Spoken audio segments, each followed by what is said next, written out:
शांति।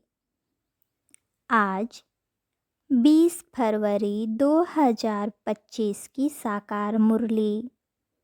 मीठे बच्चे, अब विकारों का दान दो तो ग्रहण उतर जाए और यह तमो प्रधान दुनिया सतो प्रधान बने।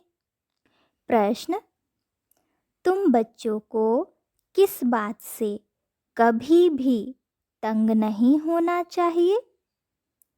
उत्तर: तुम्हें अपनी जीवन से कभी भी तंग नहीं होना चाहिए, क्योंकि यह हीरे जैसा जन्म गाया हुआ है।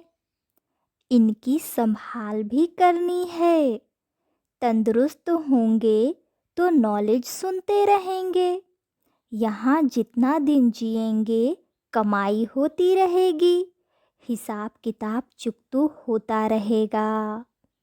गीत। ओम नमो शिवाय। ओम शांति। आज गुरुवार है। तुम बच्चे कहेंगे सतगुरुवार, क्योंकि सतयुग की स्थापना करने वाला भी है। सत्यनारायण की कथा भी सुनाते हैं प्रैक्टिकल में। नर से नारायण बनाते हैं। गाया भी जाता है सर्व का सद्गति दाता। फिर वृक्षपति भी है। यह मनुष्य सृष्टि का झाड़ है, जिसको कल्प वृक्ष कहते हैं। कल्प कल्प अर्थात 5000 वर्ष बाद फिर से हूबहू रिपीट होता है। झाड़ भी रिपीट होता है ना।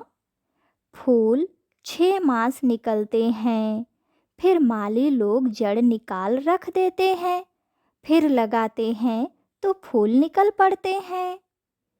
अब यह तो बच्चे जानते हैं। बाप की जयंती भी आधा कल्प मनाते हैं, आधा कल्प भूल जाते हैं। भक्ति मार्ग में आधा कल्प याद करते हैं। बाबा कब आकर के गार्डन ऑफ फ्लावर्स स्थापन करेंगे? दशाएं तो बहुत होती हैं ना। बृहस्पति की दशा भी है। उतरती कला की भी दशाएं होती हैं। इस समय भारत पर राहु का ग्रहण बैठा हुआ है। चंद्रमा को भी जब ग्रहण लगता है तो पुकारते हैं, दे दान तो छूटे ग्रहण। अब बाप भी कहते हैं, यह 5 विकारों का दान दे दो तो छूटे ग्रहण। अभी सारी सृष्टि पर ग्रहण लगा हुआ है। 5 तत्वों पर भी ग्रहण लगा हुआ है, क्योंकि तमो प्रधान है। हर चीज नई फिर पुरानी जरूर होती है। नई को सतो प्रधान, पुरानी को तमो प्रधान कहते हैं। छोटे बच्चे को भी सतो प्रधान महात्मा से भी ऊंच गिना जाता है, क्योंकि उनमें 5 विकार नहीं रहते। भक्ति तो सन्यासी भी छोटेपन में करते हैं। जैसे राम तीर्थ श्री कृष्ण का पुजारी था, फिर जब सन्यास लिया तो पूजा खलास। सृष्टि पर पवित्रता भी चाहिए ना। भारत पहले सबसे पवित्र था, फिर जब देवताएं वाम मार्ग में जाते हैं तो फिर अर्थक्वेक आदि से सब स्वर्ग की सामग्री, सोने के महल आदि खलास हो जाते हैं। फिर नए सिर बनने शुरू होते हैं। डिस्ट्रक्शन जरूर होते हैं।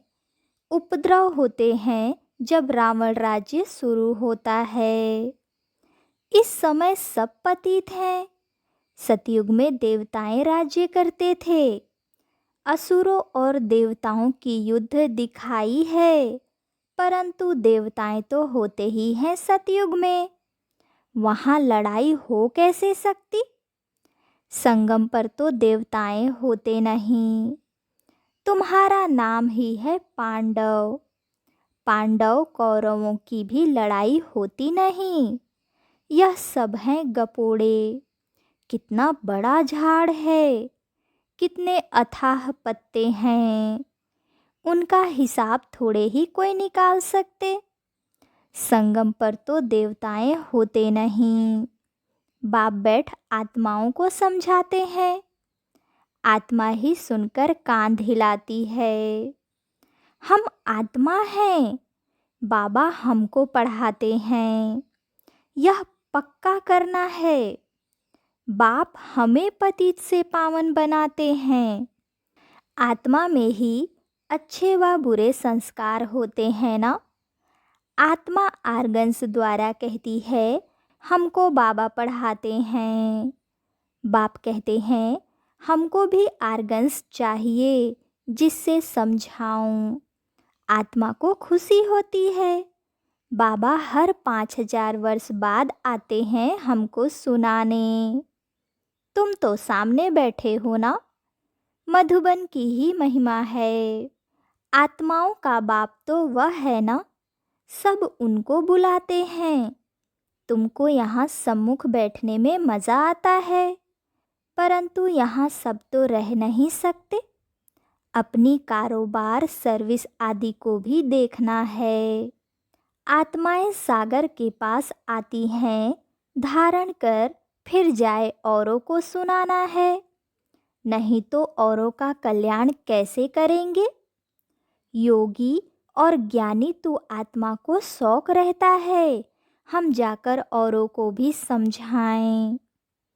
अब शिव जयंती मनाई जाती है ना। भगवान वाच है। भगवान वाच श्री कृष्ण के लिए नहीं कह सकते। वह तो है दैवी गुणों वाला मनुष्य। डिटिज्म कहा जाता है। अब बच्चे यह तो समझ गए हैं कि अभी देवी देवता धर्म नहीं है, स्थापना हो रही है। तुम ऐसे नहीं कहेंगे कि हम अभी देवी देवता धर्म के हैं।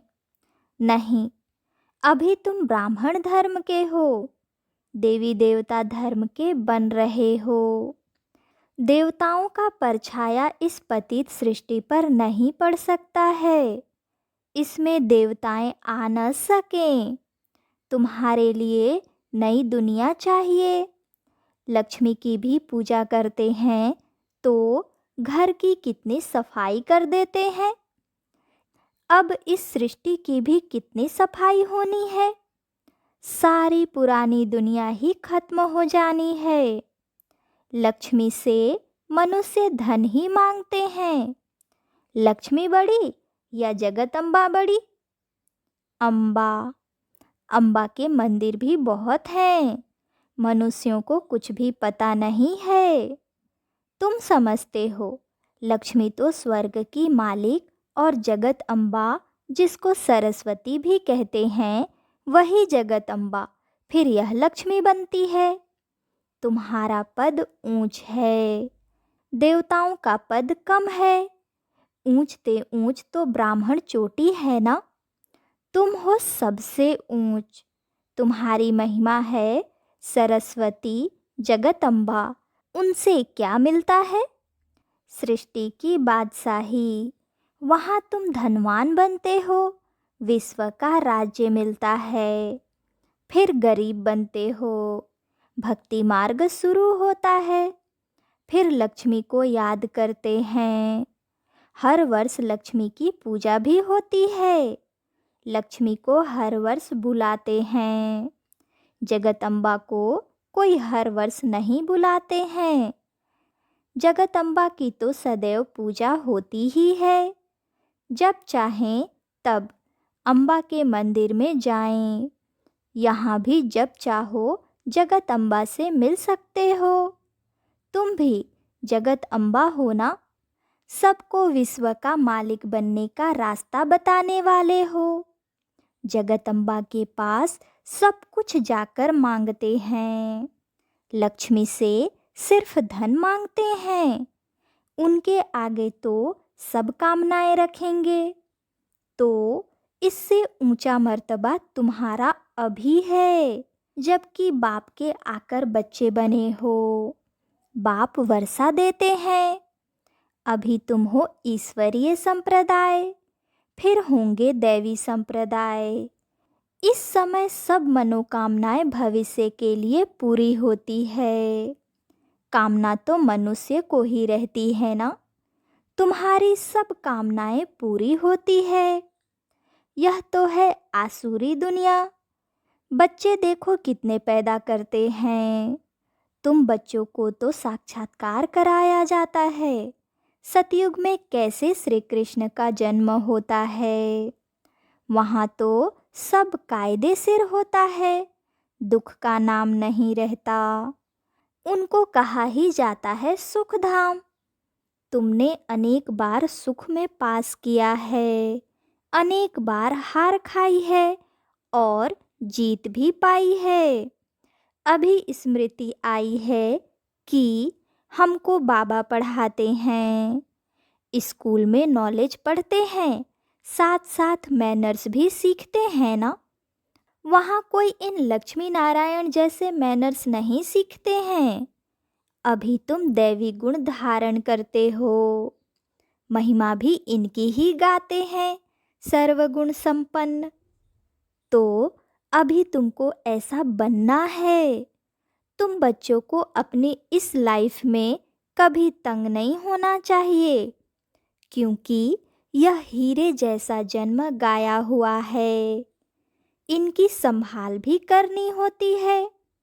तंदुरुस्त होंगे तो नॉलेज सुनते रहेंगे, बीमारी में भी सुन सकते हैं, बाप को याद कर सकते हैं। यहाँ जितना दिन जिएंगे सुखी रहेंगे, कमाई होती रहेगी, हिसाब किताब चुकतू होता रहेगा। बच्चे कहते हैं बाबा सतयुग कब आएगा, यह बहुत गंदी दुनिया है। बाप कहते हैं अरे पहले कर्मातीत अवस्था तो बनाओ, जितना हो सके पुरुषार्थ करते रहो। बच्चों को सिखलाना चाहिए कि शिव बाबा को याद करो। यह है अव्यभिचारी याद। एक शिव की भक्ति करना, यह है अव्यभिचारी भक्ति, सतो प्रधान भक्ति। फिर देवी देवताओं को याद करना, वह है सतो भक्ति। बाप कहते हैं उठते बैठते मुझ बाप को याद करो। बच्चे ही बुलाते हैं हे पतित पावन, हे लिबरेटर, हे गाइड। यह आत्मा ने कहा ना। बच्चे याद करते हैं। बाप अभी स्मृति दिलाते हैं, तुम याद करते आए हो हे दुख हरता सुख करता, आओ आकर दुख से छुड़ाओ, लिबरेट करो, शांति धाम में ले जाओ।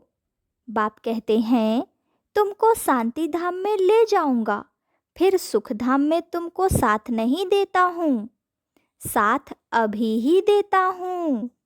सभी आत्माओं को घर ले जाता हूँ। मेरा अभी पढ़ाने का साथ है और फिर वापस घर ले जाने का साथ है। बस मैं अपना परिचय तुम बच्चों को अच्छी रीति बैठ सुनाता हूँ। जैसे जैसे जो पुरुषार्थ करेंगे उस अनुसार फिर वहाँ प्रारब्ध पाएंगे।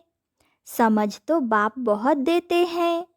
जितना हो सके मुझे याद करो तो विकर्म विनाश होंगे और उड़ने के पंख मिल जाएंगे। आत्मा को कोई ऐसे पंख नहीं है। आत्मा तो एक छोटी बिंदी है। किसको यह पता नहीं है कि आत्मा में कैसे 84 जन्मों का पार्ट नुधा हुआ है। न आत्मा का किसको परिचय है, न परमात्मा का परिचय है। तब बाप कहते हैं मैं जो हूँ, जैसा हूँ, मुझे कोई भी जान नहीं सकता है। मेरे द्वारा ही मुझे और मेरी रचना को जान सकते हैं। मैं ही आकर तुम बच्चों को अपना परिचय देता हूँ। आत्मा क्या है वह भी समझाता हूँ। इनको सोल रियलाइजेशन कहा जाता है। आत्मा भ्रिकुटी के बीच में रहती है। कहते भी हैं भ्रिकुटी के बीच चमकता है अजब सितारा। परंतु आत्मा क्या चीज़ है यह बिल्कुल कोई नहीं जानते हैं। जब कोई कहते हैं कि आत्मा का साक्षात्कार हो, तो उन्हें समझाओ कि तुम तो कहते हो भ्रिकुटी के बीच स्टार है। स्टार को क्या देखेंगे? टीका भी स्टार का ही देते हैं। चंद्रमा में भी स्टार दिखाते हैं। वास्तव में आत्मा है स्टार। अभी बाप ने समझाया है, तुम ज्ञान स्टार्स हो।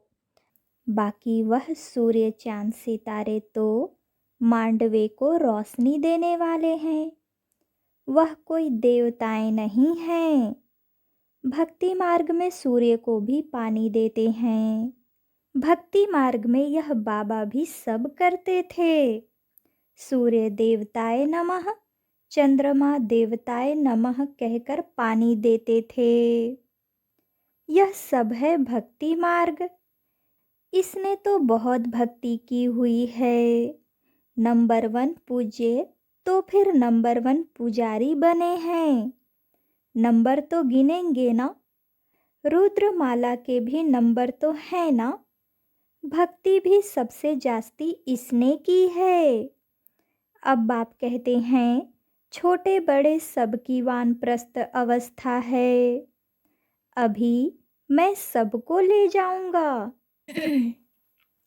अवस्था है, अभी मैं सबको ले जाऊंगा, फिर यहाँ आएंगे ही नहीं। बाकी शास्त्रों में जो दिखाते हैं, प्रलय हुई, जलमय हो गई, फिर पीपल के पत्ते पर श्री कृष्ण आया। बाप समझाते हैं, सागर की कोई बात नहीं। वहाँ तो गर्भ महल है, जहाँ बच्चे बहुत सुख में रहते हैं। यहाँ गर्भ जेल कहा जाता है। पापों की भोगना गर्भ में मिलती है। फिर भी बाप कहते हैं, मन मना भव, मुझे याद करो। प्रदर्शनी में कोई पूछते हैं, सीढ़ी में और कोई धर्म क्यों नहीं दिखाए हैं? बोलो, औरों के 84 जन्म तो है नहीं, सब धर्म झाड़ में दिखाए हैं। उससे तुम अपना हिसाब निकालो तो कितने जन्म लिए होंगे? हमको तो सीढ़ी 84 जन्मों की दिखानी है। बाकी सब चक्र में और झाड़ में दिखाए हैं। इनमें सब बातें समाई है। नक्शा देखने से बुद्धि में आ जाता है ना, लंदन कहाँ है, फलाना शहर कहाँ है। बाप कितना सहज कर समझाते हैं। सभी को यही बताओ कि 84 का चक्र ऐसे फिरता है। अभी तमो प्रधान से सतो प्रधान बनना है, तो बेहद के बाप को याद करो, तो तुम पावन बन जाएंगे और फिर पावन बन पावन दुनिया में चले जाएंगे। कोई तकलीफ की बात नहीं है। जितना समय मिले बाप को याद करो तो पक्की टेव पड़ जाएगी। बाप की याद में तुम दिल्ली तक पैदल जाओ तो भी थकावट नहीं होगी। सच्ची याद होगी तो देह का भान टूट जाएगा, फिर थकावट हो नहीं सकती। पिछाड़ी में आने वाले और ही याद में तीखे जाएंगे। अच्छा, मीठे मीठे सिकिलधे बच्चों प्रति माता पिता बाप दादा का याद प्यार और गुड मॉर्निंग। रूहानी बाप की रूहानी बच्चों को नमस्ते। धारणा के लिए मुख्य सार। पहली पॉइंट, एक बाप की अव्यभिचारी याद में रह देह भान को खत्म करना है। अपनी कर्मातीत अवस्था बनाने का पुरुषार्थ करना है। इस शरीर में रहते अविनाशी कमाई जमा करनी है। दूसरी पॉइंट, ज्ञानी तो आत्मा बन औरों की सर्विस करनी है। बाप से जो सुना है उसे धारण कर दूसरों को सुनाना है। 5 विकारों का दान दे राहु के ग्रहण से मुक्त होना है। वरदान। एक मत और एक रस अवस्था द्वारा धरनी को फलदायक बनाने वाले हिम्मतवान भव। जब आप बच्चे हिम्मतवान बनकर संगठन में एक मत और एक रस अवस्था में रहते वा एक ही कार्य में लग जाते हो तो स्वयं भी सदा प्रफुल्लित रहते और धरनी को भी फलदायक बनाते हो। जैसे आजकल साइंस द्वारा अभी अभी बीज डाला, अभी अभी फल मिला, ऐसे ही साइलेंस के बल से सहज और तीव्र गति से प्रत्यक्षता देखेंगे। जब स्वयं निर्विघ्न एक बाप की लगन में मगन एक मत और एक रस रहेंगे तो अन्य आत्माएं भी स्वतः सहजयोगी बनेंगी और धरनी फलदायक हो जाएगी। स्लोगन। जो अभिमान को शान समझ लेते वह निर्माण नहीं रह सकते। अच्छा, ओम शांति।